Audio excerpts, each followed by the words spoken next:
I was unfairly bullied by my boss at the branch office to which I had been transferred. I was blamed for someone else's mistake and even had coffee splashed on me. But then, a change came my way. After finishing the review of the last document I had written, I stretched my arms wide. All right, that's a wrap for today. Looking around the floor, I noticed that half of the employees had already left for the day. Time to head home myself, I guess. I finished my cold coffee and stood up from my desk. My name is Kevin. I work at the headquarters of a well-known major corporation. By now, I guess I'm considered to have mid-level tenure. Not to boast, but I didn't attend a prestigious university, and I'm not particularly smart. Furthermore, I'm awkward and somewhat clumsy. That's why I've always been meticulous and worked harder than anyone else, paying attention to even the smallest tasks. Thanks to this, I've become the most successful among my peers. I've never really seen myself that way. I just focused on completing the work given to me, tackling each task day by day. In my personal life, I have a girlfriend with whom I'm considering marriage. My girlfriend, Emily, is like me in that she doesn't stand out much, but she's earnest and hard-working. Perhaps because we're so similar, being together has always felt right. Everything was going smoothly. I believed I could continue to live happily like this. Forever, just like that. Kevin, can I talk to you for a minute? Just as it was nearing lunchtime, I was called by my boss, Will. Yes, what is it? I'm sorry for the sudden request, but I don't remember how I got home. After talking with Will, I couldn't even recall the work I did. It was a complete shock. An order to transfer to a regional branch. Such a transfer order coming out of nowhere at this strange timing. I might not realize it, but perhaps I made some mistake. In other words, a demotion. I thought I had been working hard, but maybe I made a significant mistake somewhere. A mistake serious enough to impact a company. I didn't have the courage to verify it. I was afraid to face it and risk getting fired. No use dwelling on it, let's do our best, I told myself as I packed my things. I'm Kevin, transferred from headquarters, nice to meet you. On my first day, my new boss, Max, looked me over with a smirk, saying, so you're the guy, Kevin, huh? I involuntarily shuddered at Max's off-putting demeanor. Kevin, please use this desk over here. A young-looking female employee guided me to my desk. I slowly looked over the floor. Aside from Max, everyone else seemed like kind-hearted employees. That only made Max's unsettling presence stand out even more. I have to deal with this guy as my boss now. Just the thought made my stomach churn. Hey, Kevin. Max began calling me over for every little thing, constantly complaining and grumbling. Max started yelling about problems that were unrelated to me, leading one of the colleagues, fed up, to intervene and clarify. That's not Kevin's fault. He wasn't responsible for those documents. Then Max turned to me with a contemptuous look and remarked, "Oh, quite the ladies' man, aren't you? Already got the women defending you." It was at that moment I truly felt anger boiling within me. Don't worry about it, Kevin. Will is just envious because you're from headquarters, and a seasoned employee, confided in me.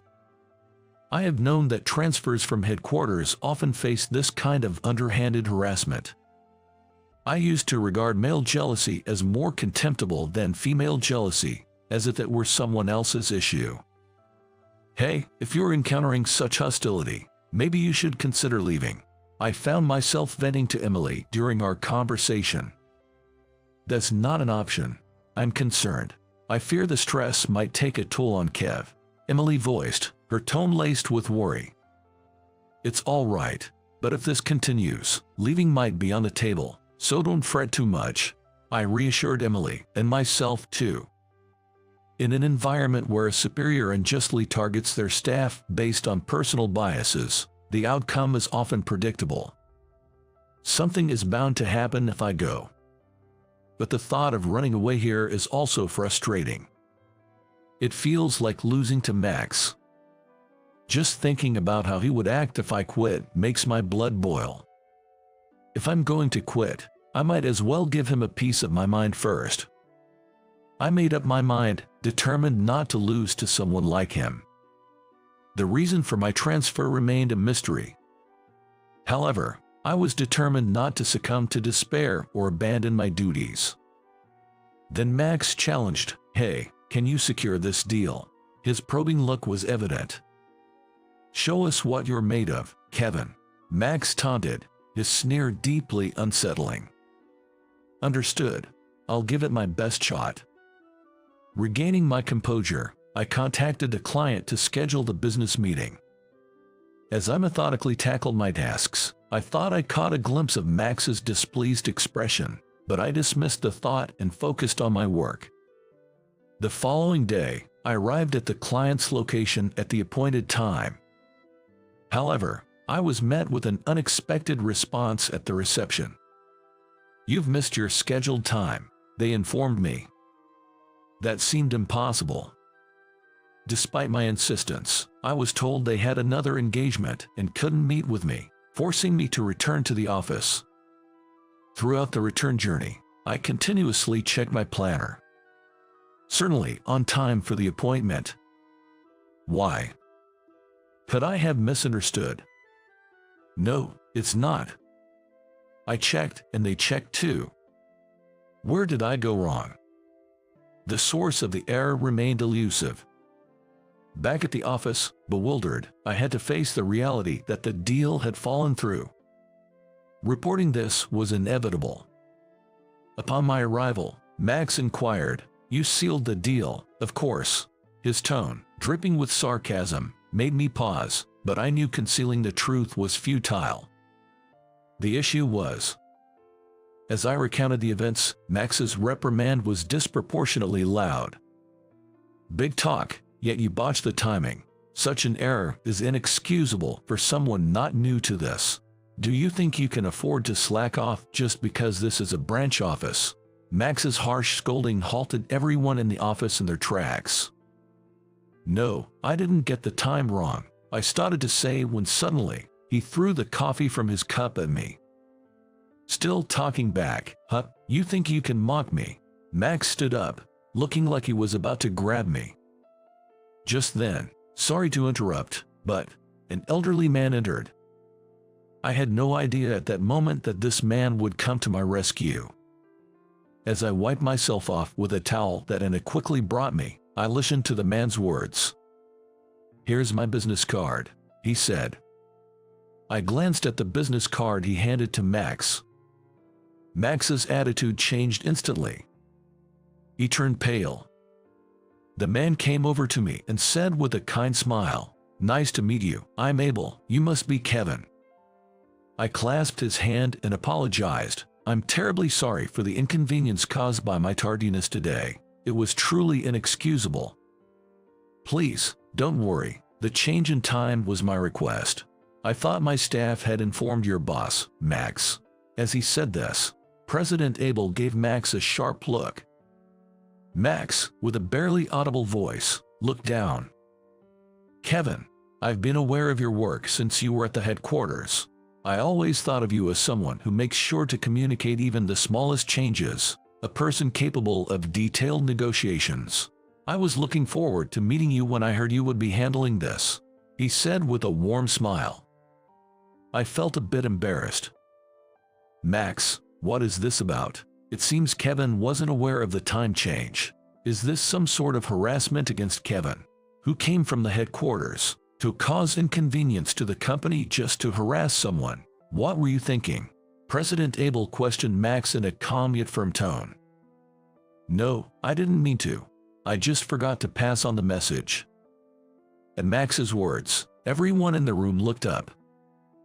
"So, you're saying you blamed me for your own communication error?" I asked, barely able to get the words out. Max, still looking down, didn't respond. While everyone was focused on Max, President Abel said, "Kevin, if it's all right with you, I would like to have a word again," lightening the tense atmosphere.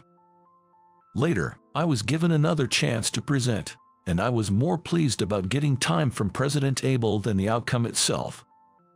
Feeling lighter on my way back to the office, I received a call from President Abel himself, offering me a job. "Yes," I exclaimed without thinking. Catching myself, I quickly looked around. It was a relief. A huge relief. That was all I could think of. I didn't care if my reputation suffered. I could always work hard again. But I didn't want to be the reason the company suffered due to my mistakes. It was truly a relief. I need to get back to the office quickly and report this. Trying to contain my excitement, I hurried back to the company. "The deal is closed," I announced. Applause broke out. "Congratulations. That's great." I was greeted with congratulatory messages from everyone. Then, I realized Max wasn't at his desk. "Where's Max?" Everyone exchanged glances. "He's been demoted. Transferred to a remote location," someone informed me. I was surprised. When you anger President Abel, this is the inevitable outcome. Everyone was talking, chuckling wryly. Anna was appointed as Max's successor. Quiet and unassuming, she always had a knack for supporting everyone subtly. I later found out that she couldn't get promoted due to Max's presence. Max's demotion was heavily influenced by President Abel's decision. Realizing the magnitude of President Abel's influence, I shuddered at the thought of what could have happened if I had been wrongly accused of missing the appointment. Being favored by someone as influential as President Abel means you are really exceptional, Kevin, Anna said with a gentle smile. Feeling somewhat embarrassed, I just smiled and shrugged it off. After a day full of events, I collapsed onto my bed, and before I knew it, it was morning. Last night sure was eventful. Sipping my coffee, I found myself muttering involuntarily. As I arrived at the office, I immediately noticed the distinctly calm atmosphere, a stark contrast to what had been before. When the leadership changes, the atmosphere changes too. Lost in these thoughts, I received a phone call. It was Will, my supervisor, from the time I was at the headquarters. "How about coming back here soon?" he asked. It was during a lunch break when I called him back that I first learned the truth. It turned out I wasn't demoted. Instead, I was transferred to gain experience in regional operations, deemed necessary for my future at the company. "You are considered a promising talent for the future," Will said. I thought I had been demoted for messing something up. Feeling deflated and speaking in a drained voice, I heard Will apologize. Sorry, I couldn't really go into details. My bad." I didn't miss the laughter in his voice as he said that. "When can you return?" he asked. I hesitated for a moment. "Can I have some time, please?" I asked. It wasn't a demotion. That was a huge relief for me. Sure, I had the desire to return to the headquarters. If I went back now, I'd probably get a promotion. But for some reason, I couldn't genuinely feel happy about it. The headquarters, in a way, must always be in a state of perfection. It's that kind of place. I believe striving for that is something to be proud of. But what about the branch office where I am now? What's the situation there? With someone as incompetent as Max at the helm, I couldn't help but wonder if this branch was in a worse state than others. What was its current state? Driven by an irresistible urge, I hastily emailed a colleague at the headquarters. Sure enough, I skimmed through the list attached to the email. Our branch was close to the bottom among all branches. I had heard that soon after my transfer, Max had forced out employees who were more competent and likely to advance, to protect his own position. Indeed, Max's responsibility for putting his own pride ahead of the company's benefit was significant. But I also thought it problematic that the headquarters had been completely oblivious to such a state of affairs. The next day, I confided everything to Will. The fact that not a single capable employee was left. That the headquarters had been unaware of this until now. As someone who came from the headquarters and was supposed to return, I couldn't leave the branch in this condition. I wanted one more year. Could I not return to the headquarters after setting a clear path forward in that year? I knew I was being presumptuous. If the headquarters had written off this branch, they would tell me to come back immediately. It was a sort of gamble. "Can you give me some time? I'll talk to the higher-ups," Will said. "Please, and thank you." After hanging up, I let out a small sigh. 1 year, that's all. After a year, you are coming back to the headquarters. That's final, he said. 2 days later, Will called me. "Thank you so much." Right after hanging up, I went straight to Anna. "There's something I need to discuss with you." Anna was incredible from that moment on. She listened earnestly to what I had to say and asked me to work hard together. The next morning, she laid out the current situation of our branch to all employees without sugarcoating anything, and even disclosed that I had postponed my return to the headquarters for a year to try and turn things around. As the discussion progressed, I noticed the sparkle returning to everyone's eyes. Initially, they all had the look of dead fish in their eyes. Just coming to the office and leaving at closing time. That was all. That's why our performance never improved, and we were just barely surviving. After the morning assembly, some started revising documents. Others came up with proposals for clients. Some contacted previously rejected clients to secure business deals. Everyone began to take the initiative in whatever they could do. Seeing everyone like this was how it used to be in the beginning, Anna said nostalgically. "Jer, everyone lost their motivation after that Max came," said Olivia and his colleague, with a bitter expression. Anna later confided in me that when Olivia was young, she was very beautiful, and Max had been persistently pursuing her. But when Olivia got married, he started harassing her, yet the strong-willed Olivia decided, "I won't be defeated by someone like him," and stayed out of sheer stubbornness. "There's nothing stronger than a woman who's made up her mind," Anna said with a wry smile. "So, you are coming back soon, huh?" About 3 months before the promised day, when I was finally going to return to the headquarters, I told Emily. I thought Emily would understand, but it's natural to want me back sooner if there's a chance. Being told that by Emily was tough for me too. That's why I had been hiding it, feeling guilty.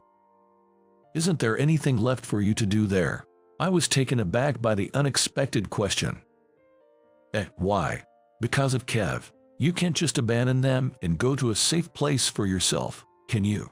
Emily seemed to see right through me. I've done everything I could. Now it's up to everyone who's left to keep up the effort," I replied with a weary voice. "Right. You've got 3 months left. Give it your best," she said with a smile. Despite my being so selfish, the fact that Emily could forgive me with a smile made me deeply respect her. This past year, I stayed and worked hard, even at the cost of making Emily feel lonely. Soon, the results of that effort will be revealed.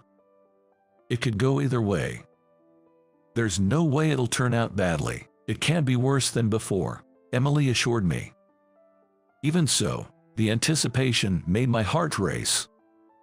If the results of the big show at the head office and the results of staying behind are inconsequential, the higher everyone's expectations are for the branch office and for me, the more scared I am when I can't produce results beyond my expectations. Sometimes, you just have to face things head-on, Olivia said over coffee. Reflecting on the phrase, "a determined woman is strong," I feel its truth more deeply than ever. Seeing this, Olivia grins at me, catching my involuntary wry smile. At exactly noon, the report card is sent out. Everyone present watches in utter silence, as if they've forgotten to breathe. Did we do it? No way, that's amazing. The employees begin to exclaim one after another. Looking at the report card handed to us, our branch had achieved the top sales nationwide. Olivia, nicknamed the Iron Lady, had tears in her eyes. And it quietly says, "We owe all our achievements to you, Kevin. Thank you so much." And everybody applauded. I couldn't find the words, pretending not to notice my vision blurring. Soon after, I returned to the headquarters and was promoted 2 levels. I even checked with Will, wondering if there was some mistake. He just laughed, saying, "You've earned it with your achievements."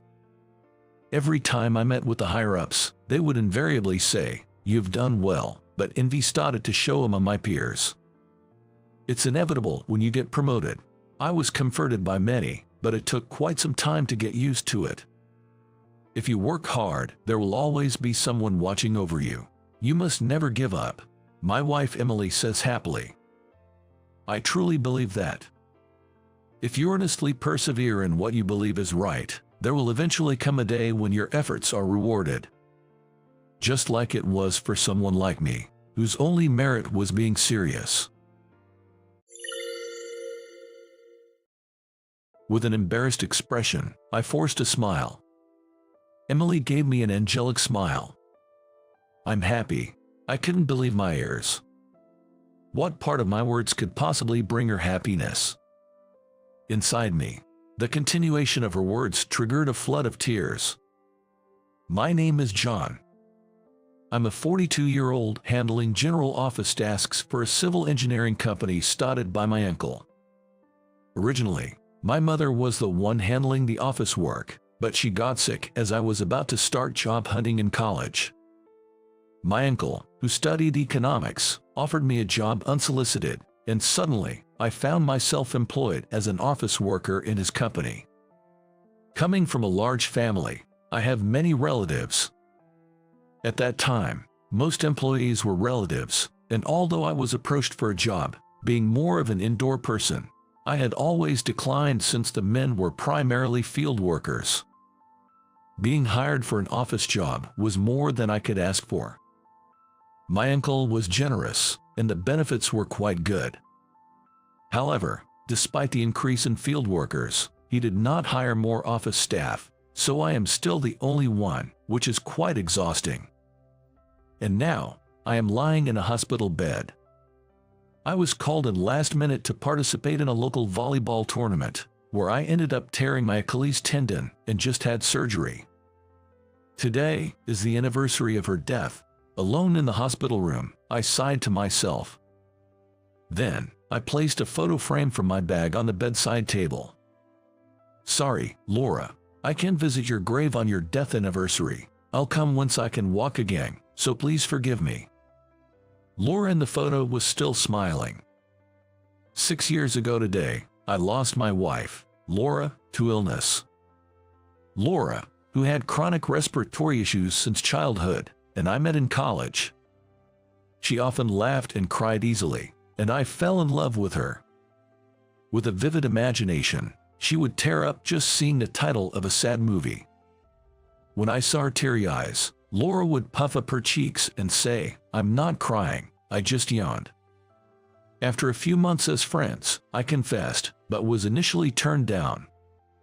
She refused, citing her frail health and inability to do normal activities. But I couldn't give up and persistently pursued her until she finally gave in, and we started dating. Our relationship with Laura was peaceful and warm, like basking in the sun. We couldn't do active dates like beach trips in summer or skiing in winter, but renting DVDs of our favorite shows and watching them at home. It was perfectly comfortable. When I proposed, she resisted even more intensely than when I asked her out. Especially the fact that she couldn't have children was a reason for her repeated refusals. But for me, it was all about wanting to be Laura's husband. It wasn't that I wanted to be a father to a child with Laura. I just wanted to be with her forever, so I wanted to marry her. It took a year of persistent persuasion with a ring in hand for Laura to finally give in. Our married life that we finally achieved was also very peaceful. She occasionally had episodes, but Laura's health was good, and I believed we could enjoy these tranquil times even as we grew old together. That's what I thought. Until 6 years ago today. When I returned home from work, the room was dark. I thought she might be out, but even when Laura went out, she made sure to be home by the time I returned. With a sense of foreboding, I rushed to the living room. Opening the door, I found Laura lying on the floor. Just lying down for a bit. Wow, is it already night? I fell asleep. I hoped for such words from Laura. But my instincts had already sensed it. That Laura would never wake up again. Lying in the hospital bed, I reminisced about the sudden parting with Laura, tears welling in my eyes. Even after 6 years, some wounds just don't heal. Again, I spoke to the photo of Laura. Has she arrived yet? She refers to a slightly plump woman, always wearing a mask and thick glasses, whom I meet every year on my wife's death anniversary at her grave. Laura's best friend. Her name was Emily. Even 6 years after my wife's passing, Emily visits the grave every year on the anniversary, and if she gets there before me, she cleans the grave spotlessly. If I arrive first and finish cleaning, she places flowers, lights incense sticks, and prays silently. Her dignified figure always seemed a bit charming to me. Every year we meet, we share a few memories of Laura. Her voice is clear and pleasant to listen to.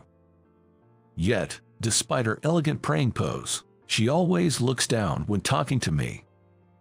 Seems she has a complex about her appearance. I like that dignified figure of hers, though, after thinking this, I suddenly panic. I don't mean like in that way. I'm not trying to make a move on Laura's best friend. Sweating awkwardly, I make excuses to Laura's photo. I was hospitalized for 3 weeks. I could have been discharged a bit earlier, but having worked continuously, without a break, I wanted to rest a bit longer. Plus, this might prompt them to hire another office worker. I've been managing the office work alone. Being away for 3 weeks, they would have to hire someone, right? I had hoped for that, but then I got a call from my uncle saying, "We hired a temp while you were away." That news left me disappointed.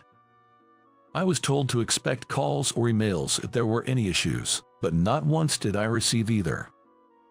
On my first day back, I arrived at the office early in the morning. Grateful that there was no communication about work, but also anxious. There was a chance that no work had progressed at all. I turned on the computer and checked the accounting software and other things. I was surprised. Despite not having handed over my work, everything was perfect. Even the parts I had loosely organized were sorted out. All the receipts, invoices, and quotes during my absence were filed separately, ensuring no mistakes. As I was impressed with the temp's work, the door opened behind me. The field workers were all gathering at the site today, so the person who opened the door had to be the temp. I turned around quickly to see who it was. There stood a slender, clean-looking beautiful woman with her hair tied back. As soon as I said, "Nice to meet you, I'm John, in charge of the office here. You're the temp, right? Well, I'm surprised. I was worried since I hadn't heard anything, but you've progressed the work so much." She seemed a bit shocked and only said "excuse me" before rushing off to the restroom. Did I bother her by blurting out everything as soon as she arrived? I stared blankly at the restroom door for a while, but then thought it's rude to stare at a ladies' restroom, so I refocused on the work. A few minutes later, the woman came out, dabbing her eyes with a handkerchief, and said, "I couldn't meet you because you were hospitalized." Confused, I waited for her to continue. "My name is Emily. You know, Laura's friend. Hearing this, my eyes widened in shock. What? The person who visits Laura's grave every year? My voice unintentionally got louder. Emily slightly looked down and nodded. Wow, what a coincidence. I didn't notice at all. Have you lost weight? I blurted out, surprised, as she had appeared a bit plump when we met at the grave. Seeing her remain silent, I realized I had said something quite insensitive. No, sorry. It's not right to comment on a woman's body shape, but hey, you're quite beautiful without the mask, aren't you? Trying to backtrack, I ended up saying something even more insensitive. It was only after the words left my mouth that I realized my mistake. As I fell silent, unable to utter another word, Emily murmured in a thin, clear voice, "It's just the makeup. It's all thanks to the makeup." Her makeup looked natural, not like it was solely responsible for her beauty, but I didn't press further. Sorry, about Laura's grave. This year too. Changing the subject, Emily dabbed her eyes with a handkerchief again. Yes, I was surprised we didn't meet this year. Achilles tendon rupture must have been tough, she said, removing the handkerchief from her eyes. I was taken aback when I looked at her closely. She had a beauty spot in the same place as Laura. Tearful eyes and a mole that seemed to accentuate sadness. I inadvertently overlapped Emily, with Lord in my mind. Don't worry, I'll help out until you can walk again.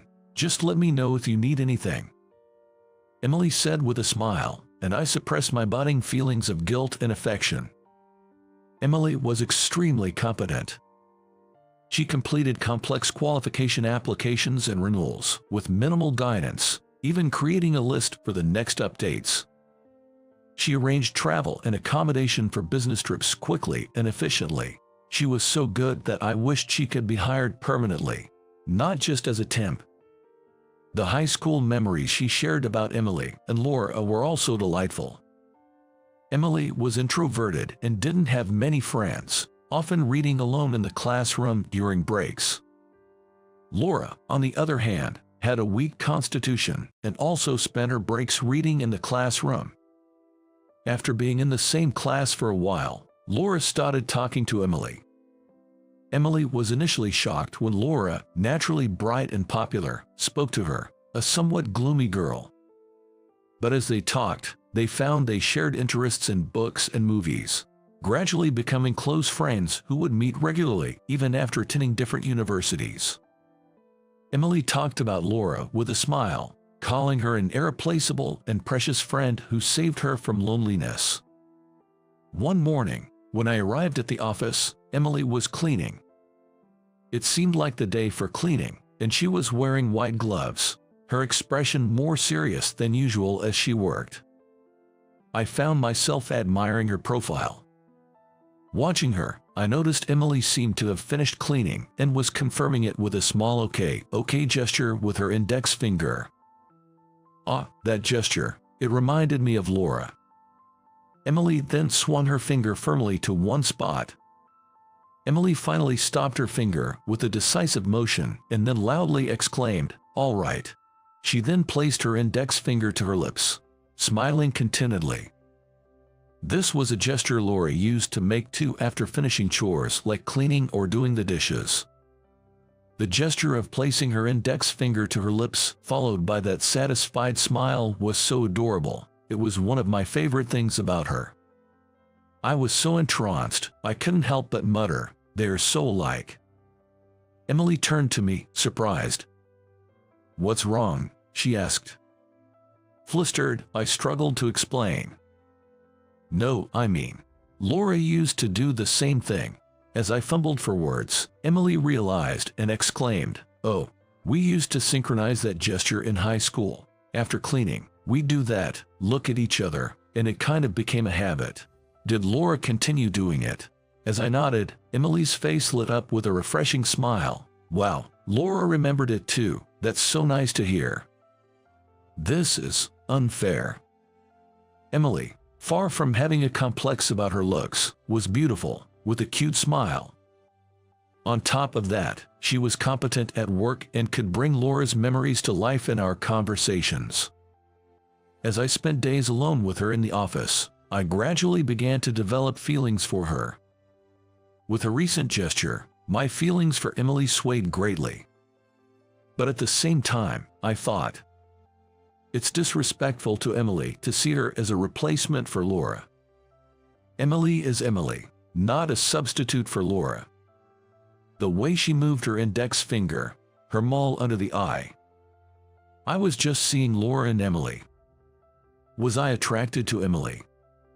Or was it the glimpses of Laura in her that I longed for? Even pondering this felt disrespectful to Emily, and I couldn't let her find out about my possible feelings. In our office, just the two of us, such thoughts seemed inappropriate. To avoid such musings, I focused on my work. Days passed with me awkwardly navigating this one-sided turmoil. When one of our construction sites completed, a celebration party was organized. Emily and I found a casual bar for the occasion and planned to return to the office afterward. However, my uncle invited us both. "Come on, join us. Emily's coming too, right?" We were inevitably pulled into the party. About half of the employees on site were family members, so it was natural that the conversation turned to my remarriage. "Why don't you remarry, John? It's pathetic," was a typical comment. Why do relatives worry so much about their nephews' and nieces' marriages? During family gatherings, the conversation always turned to who was still unmarried or childless. Being the only single person in my family, I was an easy target. The best approach in these situations is to just let it go in one ear and out the other. That's what I've learned, and that's exactly what I did, letting my uncles and other relatives' jabs slide off me. Maybe my nonchalance frustrated him, as my uncle started to grumble. "Seriously, it's because you married a wife with a weak body. That's why you don't have kids, right? You should have married and had kids earlier." Just as I was about to retort, unable to let such a comment slide, a loud thump on the table echoed. The previously bustling banquet hall fell silent, everyone's attention drawn to the source of the sound. It was right beside me. There was Emily, hands pressed on the table, trembling. With her head down, Emily spoke. It's not like she chose to be frail. Her voice quivered with anger. Emily raised her head. Tears were brimming in her eyes. "You don't know anything about Laura. You don't know how much I loved her. Not being able to have children, that was the thing. The thing Laura was most concerned about.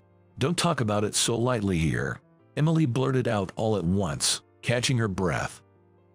Then, she glared at my uncle, the president of the company. "Pathetic. I've never met a man as wonderful as him. He never misses a visit to the grave every year. He can even share memories with a somber, plump woman like me with a smile. A man who can work well and treat everyone equally. How is he pathetic?"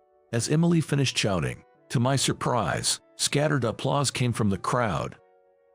Realizing what she had done, Emily's face turned bright red, and she quickly stood up and left the banquet.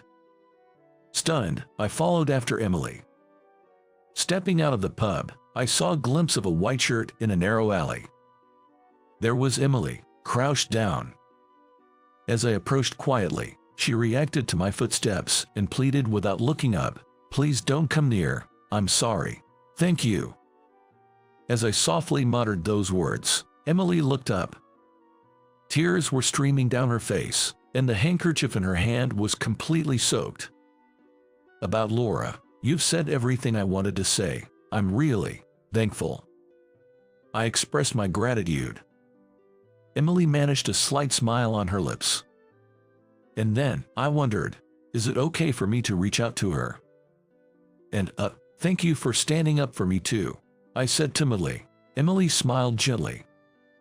"Laura told me, if I go first, please look after John. I'm glad I could keep that promise," she said. As she spoke, her face, still tear-streaked, lit up with a broad smile. Her gesture mirrored Laura's smile in the album. This is hopeless. I fought, sighing and squatting down next to Emily. I'm not that great, you know. Far from being honorable, I might be the worst, I muttered. When I murmured that, Emily turned to look at me. Her face, filled with a puzzled expression, was adorable. I've realized that I've come to like you, Emily. I confessed, probably wearing a pitiful smile. Emily's face flushed, her eyes widened in surprise. Was she slightly pleased, or was it just my wishful thinking? But there I was, about to say something terrible. I'm seeing Laura's shadow in you. The pointed finger check, your mole under the eye, and even that smile just now. Tears started to well up in my eyes. How cruel I was to say such things. I'm the worst, right? I said, trying to smile through my shame. To such a despicable man, Emily offered an angelic smile. I'm happy, she said. I couldn't believe my ears. How could she find anything to be happy about in what I just said? In me, you found a trace of Laura that makes me happy, she continued. I was overwhelmed with tears. Where else would one find such an angel? Emily's clear voice floated down to me as I sobbed. I've always liked you, John, she admitted. Shocked, I looked up to see her flustered. No, not like that. Not when you were married to Laura. I realized it later, probably first at Laura's funeral, she clarified. I remembered that funeral. I must have looked like the epitome of a pathetic man. I saw you crying so openly and thought, he truly loved Laura. I was envious of her, being loved so much, she said. That someone saw my weeping in such a light. I bowed my head again, wiping away the tears. I thought that was it, that we wouldn't meet again. I was so surprised the first time we unexpectedly met at the grave. As I spoke, Emily listened with a gentle voice enveloping me. Each year, just once. Meeting at the grave, my feelings would surge every time. But I had always kept a lid on those feelings, telling myself it wasn't right to fall for my best friend's husband. I wasn't pretty, and I was overweight. You were always kind to me, even if we only talked once a year. I thought I shouldn't fall for you, she confessed. I shook my head. Sure, you were a bit chubbier then. I began but sensed her mood drop. But Emily, your dignified look when you prayed at the grave, it really got to me, I said. Her face turned a deeper shade of red. Each year, I was a bit taken with you, Emily, but it felt wrong, you know, falling for my wife's best friend. It seemed unfair to Laura. As I opened up, Emily stared at me intently. I feel like Laura is cheering for me from above, Emily shared. Curious about what she meant, I waited for her to continue. Isn't it amazing how we've met every year at the grave without planning? I never waited or arranged to meet you. It just happened, she explained. Indeed, that was true. Sometimes I visited in the morning, other times in the afternoon. And then, there was last year. Last year, I couldn't make it on the anniversary due to an unavoidable task, so I went a day later. I began. Emily picked up the thread of conversation. The next day, we met. I couldn't go that day because I felt unwell, so I postponed it to the next day. Right, that happened. We both had said, I thought we wouldn't meet this year. Last year, I really felt supported by Laura. I thought if I was ever going to try, it had to be then, so I started dieting. I was shy, so I signed up for online speaking classes. I switched to soft lenses, learned about makeup. I was all set to invite you 40. But then you weren't there this year, she laughed. I'm sorry about that. I barely managed to say. I could sense Emily smiling. I was really worried. A week later, I went to collect the flowers I had left at the grave, and they were untouched. I wondered if you had visited at all this year. I thought maybe you were sick or troubled. Sorry, I said again, softly. She smiled again, laughing. No, it's fine. I got so worried I couldn't eat and ended up losing another 4.4 pounds. Lucky me. I struggled to contain my swaying emotions at her smile. I used to help with the accounting in our family business, but it closed down. I registered with a temp agency, and when I applied to a company looking for short-term staff, there you were. What do you think? A surprise from Laura. I couldn't help but nod. Is this all right? I wondered aloud, still uncertain. Seeing my anxious look, Emily smiled reassuringly. Lord in heaven and the Laura and me both say it's okay, she beamed. Feeling cherished by that smile, I found the courage to move forward. Before I knew it, I was hugging Emily tightly. The next day, my uncle, who usually goes straight to the construction sites, unexpectedly dropped by the office. Seeing me, he fumbled for words. About yesterday, I'm sorry. I shouldn't have said those things. I was taken aback by his apology. I had never seen him apologize to anyone before. After the incident, Emily and I, not wanting to be seen with tear-streaked faces, had called my uncle to say we were going home. Maybe he had been worried about us all night. As I considered this, I found his crestfallen expression amusing. I'm sorry for leaving like that, and I have something to report and to ask, I began. I told him about Emily and me deciding to date. His eyes widened as much as they could. Then I asked if Emily could be hired as a permanent employee. My uncle exclaimed, "Of course, Emily. That's great, John. She's a wonderful woman." He readily agreed to hire Emily as a full-time employee. This would make our work much easier. When Emily entered the office a bit later and saw my uncle, she tensed up. She had spoken up to him the night before.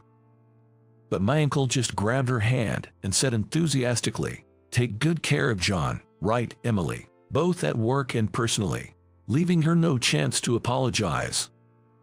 Though she didn't need to, in my opinion. A year later, Emily and I got married. Being with her, I discovered many similarities between her and Laura. From choosing tear-jerking movies in the cinema and saying, "I don't want to cry outside," to her way of reading a book on the sofa. Every time I found a bit of Laura in her, I felt a pang of guilt. Of course, there are many ways in which Emily and Laura differ. When we went to visit the church at New Year's, Laura, usually devout, didn't pray much in the crowd.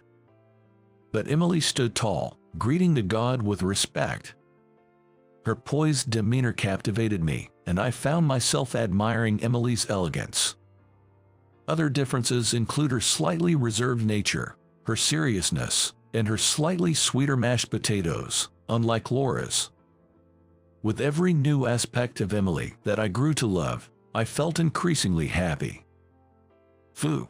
She put down her pen and, with a grand gesture, swung her index finger, saying "all right," then placed it to her lips, smiling contentedly. In front of Emily was a mother-child health handbook. Recently, we had found out about Emily's pregnancy and received the handbook. She had just finished writing our names on the cover and took a moment to breathe. Looking at the mother-child handbook really makes it feel real, doesn't it? I said, gently stroking her belly. Emily looked a bit anxious. "I'm already 39. I need to take extra care," she said. Pregnancy at this age indeed comes with its worries. But still, it'll be okay. Laura would surely help us, I said, noticing a hint of melancholy on her face. Laura's dream with John. I will carry it on. Yes, it will be fine. I'll make sure of it. Emily spoke, gazing out the window at the sky. Her expression was filled with compassion. I wrapped my arm around her shoulder. "Yeah, it'll be fine. I'll do everything I can too," I assured her. Together, we looked up at the sky. It was clear and blue, as if blessing our future.